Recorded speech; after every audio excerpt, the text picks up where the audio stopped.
Thank you Logitech for Creators for sponsoring this video. Recently, I made a video introducing you to the Logitech Mevo Start, a wireless live streaming camera.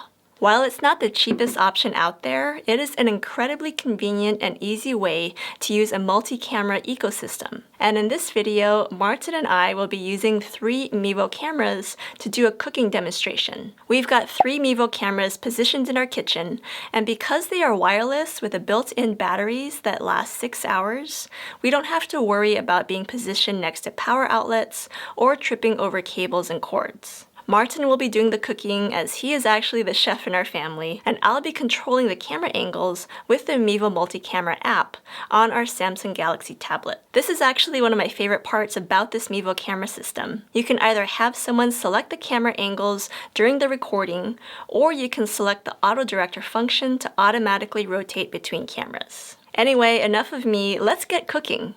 The footage from here on out will be filmed entirely with the Mevo Start cameras. The method we'll be using for cooking the meatballs is braising, which means we begin by searing them on each side. The meatballs look pretty brown, so I'm going to remove them. Let them sit for another 10 minutes or so while we start the sauce. Onions go first because they are tougher, so you want to cook them longer. We are now ready to start with the tomato sauce. So we have San Marzano crushed tomatoes from Italy. This is what they always tell you to use. So the sauce has been simmering for half an hour. Now it's time to insert the meatballs back into the pan. In braising, what you want is half the meat to be sticking out roughly. So you see how I am arranging them so. And the meatballs are going to cook for yet another half an hour. In the same time, I'm going to make a pasta. So I'm going to start the pasta now.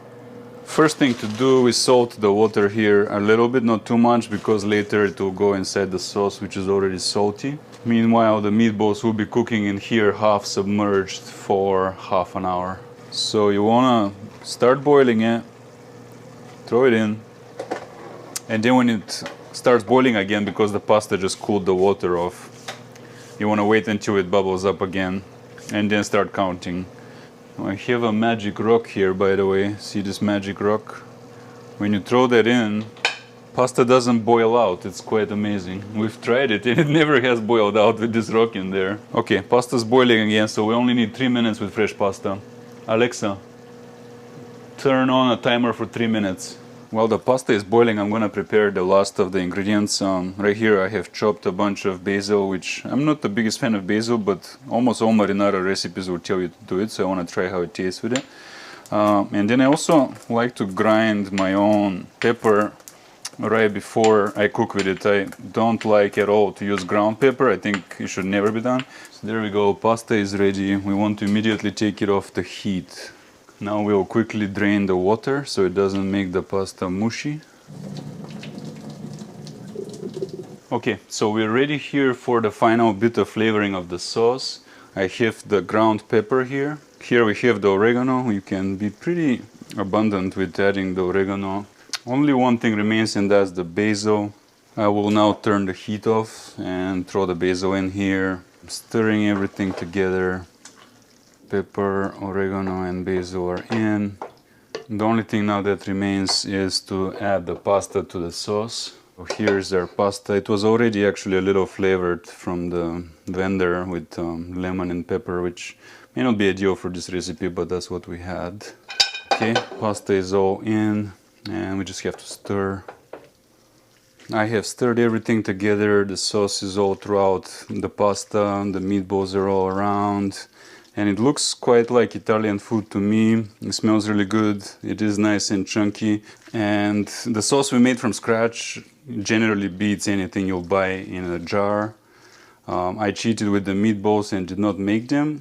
But that would have taken probably another hour of worrying about that. So we kept that option. So this is a demonstration of how this kind of camera with the multicam, we have 3 angles and you just set them and forget about them, because that way you can focus on cooking. You know, if there was no one else to film me, you want a setup which is just flip a switch and it's ready to go, and you start doing your cooking. You don't worry about filming. Otherwise you'll be having too much in your head, all with the timings and then camera angles and on and off, sound, all this crazy stuff would overwhelm you. If you're going to be doing a little cooking show, it's quite nice.